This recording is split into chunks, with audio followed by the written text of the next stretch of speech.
E também, né, agora, mais uma vez relacionando com os elementos da política, porque a fotografia do mundo está numa alteração muito célere e isso pode ter também implicações no campo da saúde. Essas decisões restritivas por parte dos Estados Unidos estão começando a ecoar na Europa. A primeira-ministra italiana, a Giorgia Meloni, disse que vai copiar o modelo de Donald Trump em deportação em massa, né, de retorno desses imigrantes ilegais. Isso também já está implicando nos imigrantes que estão legais um certo grau de temor, e a gente pode ter um retorno abrupto de um volume muito grande de pessoas para os seus países de origem.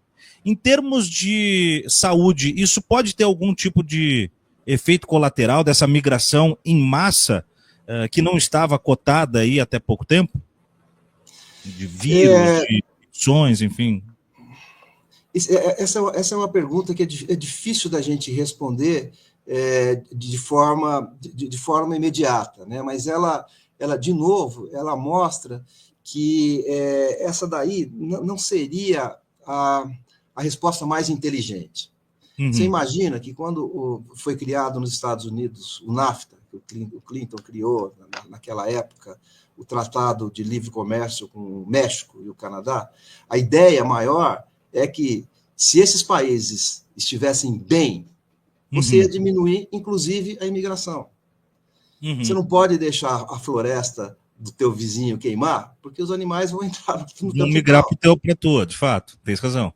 Então, você ter a melhor política para você não ter o que acontece na Europa em termos dos danos migratórios, os mesmos dos Estados Unidos, é você melhorar a condição do teu vizinho. Né, que é uma coisa quase que religiosa, né, o do próximo, aquele que você pode tocar, quem está do teu lado. Você tem que melhorar essas condições.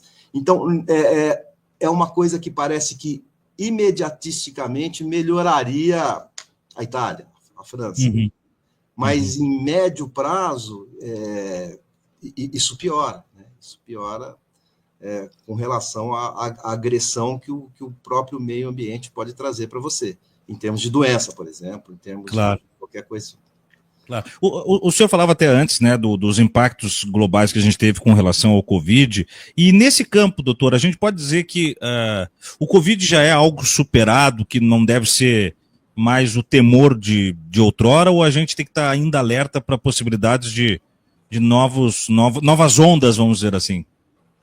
A Covid-19 me trouxe particularmente muitas tristezas. E a tristeza mais atual é a gente esquecer da tristeza anterior.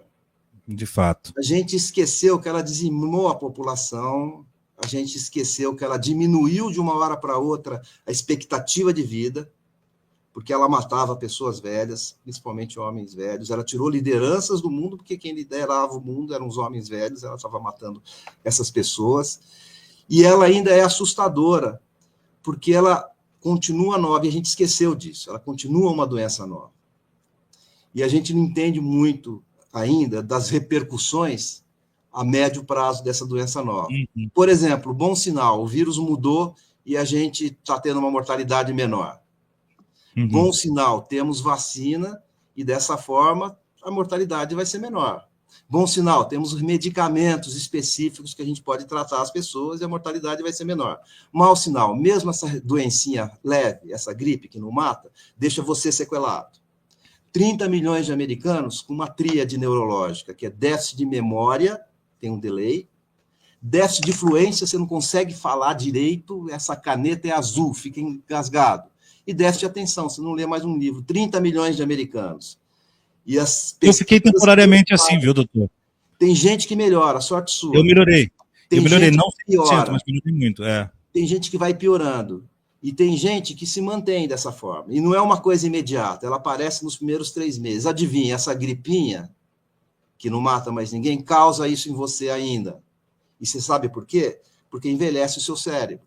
Sabe aquele envelhecimento do DNA que eu estava te falando?